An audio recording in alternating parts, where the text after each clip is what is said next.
Hello everyone and welcome back to the comment section where I do a deep dive in the thoughts that you guys are sharing in the comments of my videos. But beyond that, Throne and Liberty, we're all kind of in this waiting room for news on the game. So if you're coming here for hopeful breaking information, you're going to have to wait a little bit longer, just like the rest of us. These are discussion-oriented videos based off of various different topics and themes. And the focus, usually in this case, focusing in on Throne of Liberty. I have another one that should be coming out here in a couple days about how you guys plan to fix Final Fantasy XIV.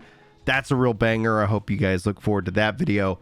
But honestly, I think the best way to enjoy these videos is grab a hot cup of coffee or a tea or whatever your preferential beverage might be. Kick back, relax, and we're just kind of walk about the house. These people tend to seem to enjoy these very much, kind of as a mini kind of podcast. So anyway, thanks guys for being here. Let's get started with your comments. Shalom, and hopefully I'm not butchering the names, MacManus says, have any games dripped info so slowly to be close to the first half of the year release date been successful? Well, honestly, I think this is a great question. Here's where this goes. It goes in one of two ways, right? So the first thing in this case, if the game is successful, if it is everything that we could possibly hope and want it to be, every period like that is happening right now is going to be completely forgotten. We'll call it back in 10 years. Like, man, remember when they said the first half of the year and, we had to wait a little bit longer? That was a time, and then all the new people are going to be like, what? Oh my gosh. Yeah, that seems so crazy, but it's irrelevant, right? Once the news drops, once you go hands on with it, once there's real impressions, you enter into kind of almost a predisposed or kind of a set of agreements, a set of content, a whole structure that we could start calling it out by now. There's going to be the hype. There's going to be the guides. Then there's going to be the grind and the content. There's going to be people sharing their opinions. I bet even someone's going to wonder or say the game's pay to win. Even if it is, even if it isn't, it doesn't matter. Then ultimately it's all going to shake out and the community is going to be formed and established. And like all MMO communities, they're going to be kind of tribal because they're not the top dog, because no MMO outside of World of Warcraft has launched and done that. People are going to wonder if this is going to be the game to do it. They're going to wonder about the next game that comes out that's announced to do it. Again, guys, like I said, we've been here before. The rodeo is not new. On the other hand, if the game isn't a success, if it comes out and it really struggles, people are going to point back to this time right now as I told you so. Look, the signs were all there. So there's no wrong kind of approach here because you're not screwed either way. That's why you'll see a lot of people come out about any game. It doesn't have to be Throne of Liberty and just trash it, because if the game is, is good, people generally forget about that. Oh, that was that guy who trashed it. Typical YouTuber, right? But if he's right, he gets to go and claim, or she, or equal opportunity here. They get to go and claim that, oh look, I told you guys, I saw the signs. I don't know. I find a lot of this personally kind of funny, maybe because I'm just kind of in the thick of it from time to time, and so that's just kind of how I view it.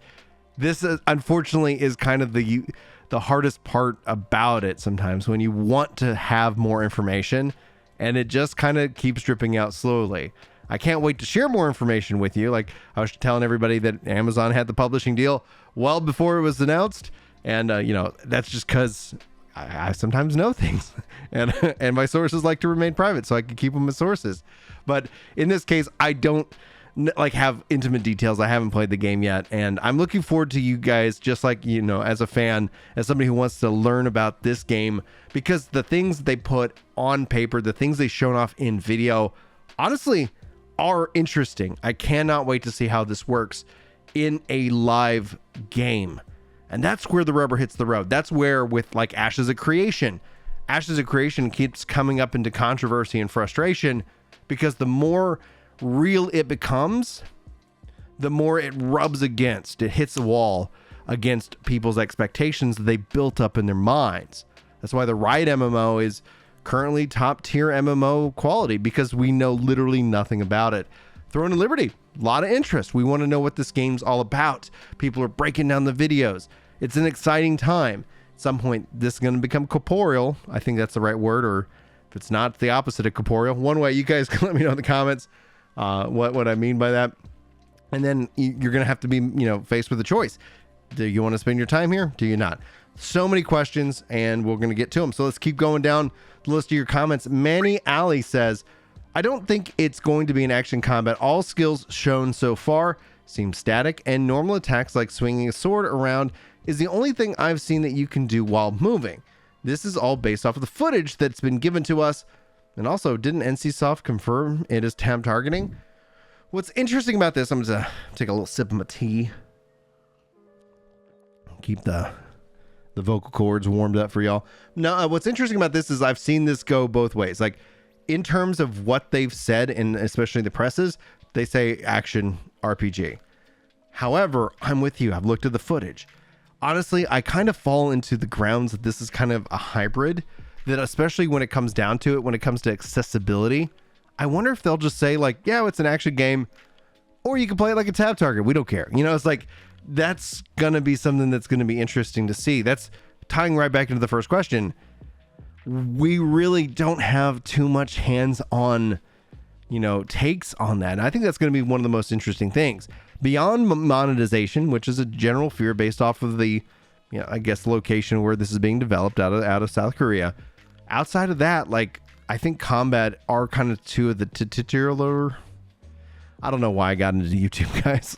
Let's let this dyslexic ginger talk for a while and see what he messes up. I don't know. I almost said it was a bad word.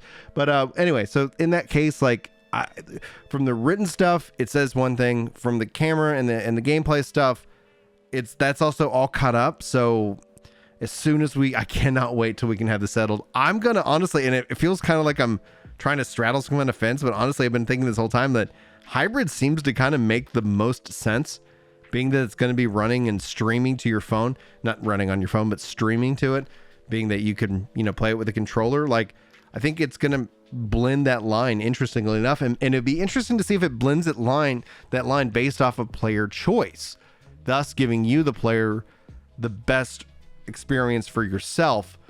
But again, we will maybe know soon enough. Like, so if you guys haven't seen, actually, I didn't cover this as a news video, but play, Throne and Liberty, like, that's a real website registered by Amazon. I'm sure that's going to be launching here in the near future. As soon as it does, I'll be spending some time with it and with you guys. So let's continue on. Triumph says, this was so relaxing and refreshing to watch. I'm glad I found your channel. Thank you, algorithm. Seraph following it up with extra compliments saying, I hit that like button. Dislike button is definitely broken. So thank you guys for supporting the content of the algorithm. By doing so, it's a way that YouTube figures out maybe other people want to hang out here and listen and to a gamer talk. So if you're new guys around here, my name's Brian. Welcome to the channel. Hopefully you're enjoying yourself. But let's continue on. Charles M writes, pay to win equals power advantage. Anyone who says anything other than that should go to their employer and say, booze. I don't believe in pay to win, so I'm here for 40 hours a week for free because this is what I believe. So this is in reference, obviously, to pay to win. My personal stance on it is anything that you can swipe your credit card and beat me. Like, you get a sword of ungodly godliness and it's a one-hit kill against me, and the only way for me to defend against that is to swipe my card. I think that is the general consensus, but we're on the internet, and the internet is a peculiar place, right? I never thought, like, I did this on a video on my Blue Protocol channel, that I would need to come out as like somebody who's like, yeah, like, being a pedophile isn't a good thing, like, let's stop doing that stuff. And but it's the internet, right? There's a corner of the internet for everybody. So being as a dad, I'm like, no, let's not sexualize kids. I never thought I'd have to like pick a side in this regards, but there we go, right? So just like that, just like this, pay to win, like, I think that's a term that gets just thrown around just every which way from Sunday. Everybody's just dropping it on any possible thing. And this is where I'm going to lose some of you. And it's been nice having you here. Thank you. But a part of me just wants to say, like, I feel like there's a part of me that I'm all for companies making money. I'm all for having them do that in an ethical and, you know, a moral, you know, like however we want to slice that process, something that is not predatory, that it does, especially doesn't take advantage of children. I think as a job as my parent is to educate my kids on this. But the true story is there's a lot of parents out there who are barely making it. They're barely getting by. There's not a lot of empathy I see practiced on the internet, and that's a real downside to me. So I usually try to take the approach of trying to educate parents. Now, again, these are parents who might be working 2 or 3 jobs, who are just trying to get by. And sometimes the tablet, sometimes whatever, you know, the device, the screen can get them just a couple of minutes just so that they can regroup and refocus. I'm not judging the parents for doing so. I sometimes whip out the tablet. I sometimes will hand the kid the Switch just to have a moment so that I can gather my thoughts, right? Parenting is hard. So that all being said, like, I can get it. I'm not condemning the parents, because a lot of people are like, oh, lazy parents, you know, they should police their kids. But there's a reality that there's stuff out there that we don't want to expose our kids to. Gambling is a big thing for me. I know some gamblers.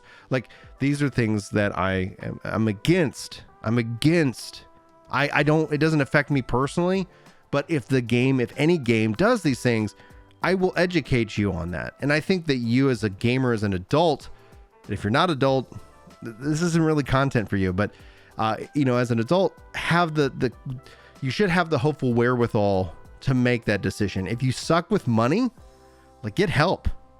Like, seriously, like, you can have an incredible life, but no one's going to just come and hand you like millions and millions of dollars. But in your lifetime, you will make millions and millions, even if you're making $30,000 or $40,000 a year. The question is what are you going to do with that money? So that all being said, games are designed, they are kind of like a relationship. Some people take it to the next level. So that's a big preamble to sit here and say, I think a lot of gamers throw a lot of fits online because it's cheap and easy to do so. I don't know if that resonates with you. If it does, trust me, just take a step back, look in the mirror. Like, you are a good human being. You can figure this shit out. But a lot of people throw a lot of tantrums online, and they don't mean anything. They don't even add up to anything, because for the voices that condemn me for my, I would say, very nuanced approach when it comes to monetization games, like, they're very loud voices that do that. The vast majority of people are going to spend that $5 on the game because they work a hard day. Like me, like, I'm not a full-time content creator. I honestly don't ever want to be. I do appreciate the subs and all that stuff because that gives me opportunities to kind of try to bring you better content. But one of the reasons why I like that I'm a software dev, one of the reasons why I have a family and do all these things, is because, like, I literally am right there with you guys. I don't have 40 hours a day, not that, you know, that'd be a miracle, but, you know, to play these games like the big streamer. So I feel like I can bring you guys a real sense of the way it really is, and not the way that you see it presented in the content online. So that all being said, I can't fix that. I can only just try to encourage the tantrums because I deal with those with the kids. Like, in my mind, I'm like, oh my gosh, someone's just literally like throwing a fit. They're just throwing themselves down on the floor and they say, I don't want to give this company any money. It should all be free. Like, there's no middle ground with those people. And I can only just kind of have pity and try to have empathy for them, because I know life is hard. I know sometimes, like, I've been broke, like completely broke. I've had my house, like, you know, sunk 6 inches on one side. It cost me, like, I didn't have the money. Like, it's just like, it was just an unbelievable nightmare. It was horrid. And, you know, life will find ways to kick you in the balls, you know, from time to time. And, you know, and so I have empathy for that. But at the same time, I I don't have to see it, and I'm not going to put up with it. So, all right, guys, this has been parenting and tax advice hour. Let's go ahead and get into some more comments. Prometheus. Is this game going to be on mobile? Well, kind of. Prometheus. It does not run on mobile like native, but it will be streamable to mobile. And being that Amazon's also publishing this game, I'm going to also venture to bet that it's on GeForce Now. If you guys don't know what GeForce Now is, they do not sponsor me, but I freaking love that service. GeForce Now is... the only weakness it has is that it takes your library, your Steam library, whatever library, and puts it in the cloud. So you can play on your computer, play on the cloud. You can Steam link it up, you can Steam link to your PC, but GeForce Now is so convenient. I love it. I love it. I love it. I pay for the upgraded membership, so I have the 4080 in the cloud, and it's gorgeous. New World runs great on it. I'm looking forward to doing all my Amazon games on that. It's interesting enough, they have the Luma system, and I do still hope they keep supporting GeForce Now and Luma and do all that kind of stuff. So yes, kind of it's on mobile, but it's not a mobile game. But in terms of that, like just being able to kind of pop in and maybe do a few things, that could be really cool. Like we've seen PAX Day talk about that in terms of cloud native. I think that could be pretty cool in terms of accessing your online self in store, not having to sit down for a big play session. All right, moving on. Mikooljohn says, Asmongold says this game's going to be pay to win KR game, like every KR MMOs. Do we boycott bad game design and weird lolly characters and pay for convenient features? Dog shit of a game dead on arrival. Lamo. This kind of ties back to the first, kind of thing. If it is, people are going to some people are going to like it. A lot of people will, kind of get that initial hit and then be like, all right, it's not for me. And it's an easy call to make. There's a track record, right? It's not a guaranteed call to make because there's also counter, arguments. I would say Guild Wars 2, big counter to that. If they go more in that Guild Wars 2 monetization model, you could have like a legitimate hit. You get that battle pass rocking and rolling, so you kind of have that, every quarter or whatever, ideally quarter, kind of flow. And yes, I get it. I hear you. You might be tired of battle passes, but ultimately that ends up just kind of acting as this optional sub so that when you're in the game, you can dive into it. And when you're taking a break from the game, maybe you're not missing much. I think it's not a perfect system. I do want to say that I think battle passes should be equipable so that you could purchase past battle passes and grind on them if you're like really in it. And then that way you can always kind of come to the game and play whenever. But that's a little bit of a nuance, discussion, probably well beyond this, as these videos tend to run long. So we can explore that in more detail if you guys want. Just sound off with your ideas about how battle passes should work, and we'll see if we can't do a follow-up video to this one, as you guys seem to really like these videos, and so I really am quite pleased. It makes it fun to film and sit down. But we're almost done. Got 2 more comments for you, so let's go ahead and go. Barry Morgan says, your take on manipulating the economy and ganking people is their fun. But what about the other people's fun? Seems their kind of fun takes priority because it destroys other people's experience for good, and it's not a quick fix once it happens. It never ends. Game is then populated by a few thousand. Enjoy your fun. It is the devs' best interest to make a healthy playing environment to keep healthy players who fun is actually playing the game and respecting other people versus being the demon spawns. Shots follows us up. Albion counters the ganking argument best. A solo player gets ganked by a group of gankers. Then the group of gankers will die to a small scale fight group or large scale fight Zerg. This is where we get into the philosophy and the, epitome, whatever we want to say in this case. What is an MMO? Is it a living, breathing, virtualized world? People call those metaverses now. But MMOs, when they first came out, were the first original metaverse. They existed in this virtual world that you played with not so many rules, and you kind of made up your own fun, and economies were created. Economy, I think, is a big key component. I think what I call asynchronous multiplayer, and not everybody wants that. And it's okay that those people don't play the game. Here's the kicker, though. How do we get enough people and a good enough game where these things can be both true and sustainable? And that in and of itself, we haven't seen. So the current operation data theory is that people talk a big game, but when they show up with the wallets, it doesn't match up. Talk is cheap. It's very cheap, especially on the internet. It costs me very little to sit down and record on this mic. But also shout out to Jack, the editor, for helping making these videos just look and sound magnificent. You guys liking these videos is a great way of helping me support Jack in our mission here to make the best internet content for y'all. So talk for me is cheap, but at the end of the day, like there is a cost to doing YouTube. But yeah, like that's one of the things. Like I want that freedom in a game.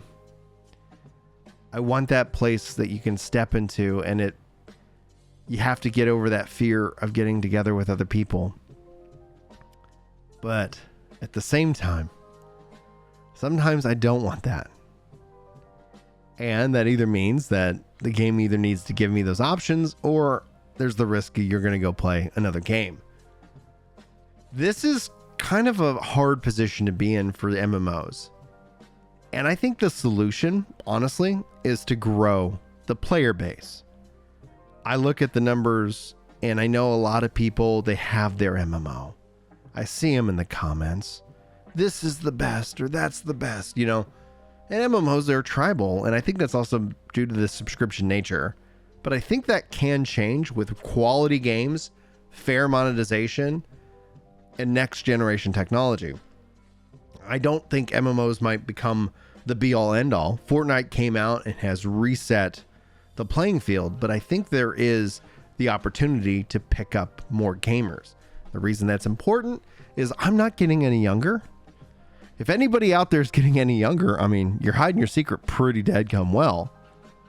But actually, one of the jokes that I've been working on, I'm trying to work on my stand-up. I want to have a whole bit where it's like everything just alludes to the fact that because I'm ginger, there's, you know, some people are like, oh, you're soulless, so you're like a vampire, like a daywalk, you know, like I can't go out in the sun, which I really shouldn't because, you know, I've had skin cancer.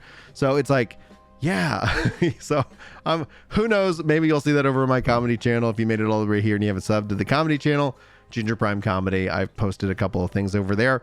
They're doing really well. A lot of really good feedback. Not safe for work. Enjoy, please. If you go and check that out, I'll try to include a link if I so remember. The concept here, though, is I want it to be true. I think the hard work comes from growing the base, bringing more people in and in and in. And I honestly just wonder sometimes, like, I think the best solution ends up being a flagging system because I think people are going to want the ability to turn that off. Like, I don't really feel like PvP today. I get it. I like doing PvE. I like doing PvP. I'm kind of that, you know, I like doing it both. But also I'm a person with limited time. The other option is that you have to create systems that are justice based, right? If somebody wrongs you in game, there needs to be a system of justice so that it doesn't necessarily always feel like a part of ruining part of the fun is trying to ruin other people's experiences. And that takes a lot of effort. And I'm all for it, 100%. If a game has it down pat, if we have the epitome, the city on the hill, this is what we need. Let's go for it. I'm all in on that. Let's give it a shot. And that's why I want to encourage more of these games to do more of these experiments because it's good for the genre. The genre has been plagued, in my personal opinion, by a monetization structure that locks people in. And because of that, and because of that lock-in and not being able to support other games in the genre, good ideas aren't competing. You kind of end up, you know, it's kind of more defensive. Like, I'm defending my game, don't change it because I might not like that change, as opposed to like, oh my gosh, this game is doing this really cool thing and the whole genre gets better.